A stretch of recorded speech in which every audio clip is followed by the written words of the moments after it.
Hey everyone, it's Baker from Man vs. Debt, and today I wanted to share two key takeaways I've gotten from this brand new book I read over the weekend called Uncertainty, Turning Fear and Doubt into Fuel for Brilliance. And as you can see, Uncertainty is by Jonathan Fields. Jonathan Fields is an amazing writer, blogger, entrepreneur, a great family man, and a big mentor of mine. So I knew it was going to be great when I saw Jonathan was writing the book, but I was especially excited about the topic of uncertainty, because we all deal with uncertainty. Whenever we go through a big change in life, we all come face to face with uncertainty, and most of us deal with it in the wrong way. Most of us try to remove it from the equation. We try to get that decision or that change in life to a point where it's absolute certain. So we have all the information, so we have certainty before we actually do anything. And if we wait for the perfect time, if we wait until we're absolutely certain about something, then we never end up doing anything. We're always going to have some amount of uncertainty when we do anything in life that's worth doing.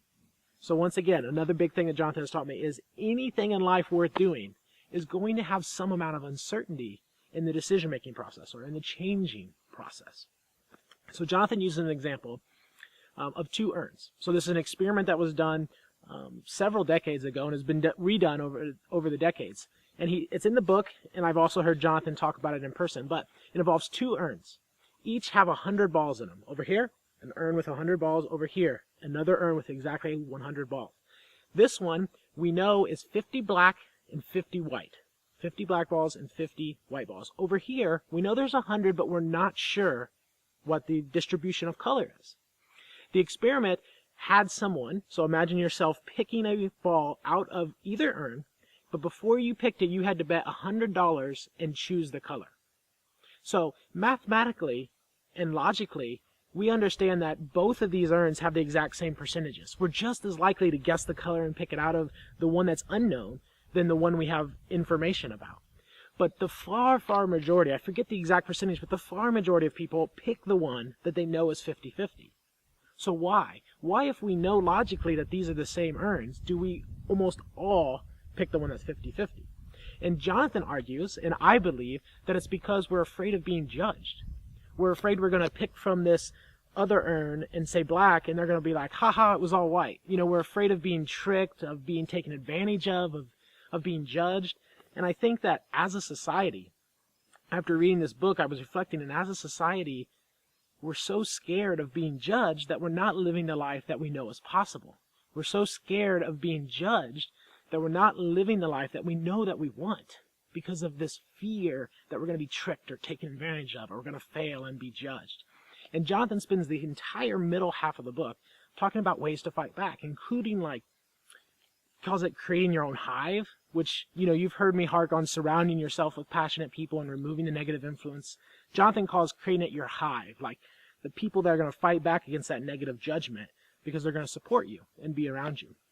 And so my first major takeaway was just that, how much judgment, even in my own life, really affects what I do. And if I was able to step outside of that fear and uncertainty of being judged, how much more would I be able to get done? All right, and the second big takeaway came from towards the end of the book. It was actually in chapter 9, and Jonathan calls that owning the storyline. And of course, the storyline is your change or your life. And by owning that, stepping up and taking control of it, I just fell in love with that chapter title right away. But in the chapter, he outlines 3 questions to ask yourself as you're going through uncertainty or as you're going through a big change. The first one is what's the worst that could happen? That's the gist of it. Jonathan calls it returning to a zero game, like resetting back to zero. But the gist of it is, what's the worst that could happen? So for us, as many of you know our story, what's the worst that could happen if we sold our stuff and went overseas to backpack for a year in Australia? What's the worst that could happen from making that decision? All right. The second question is, what will happen if I do nothing? So in our example, what will happen if we don't sell our stuff? If we stay on the path, what exactly, tangibly, will happen in our life? And the third question, of course, is the opposite of that. What will happen if we succeed? All right? So whether or not you're able to get your hands on this book, I really encourage you to ask yourself these 3 questions in a big change in your life. Ask yourself, what's the worst that could happen? Then Jonathan advises, ask yourself, what's going to happen if I don't change? What's going to happen if things stay the same? And then, of course, what's going to happen if you succeed?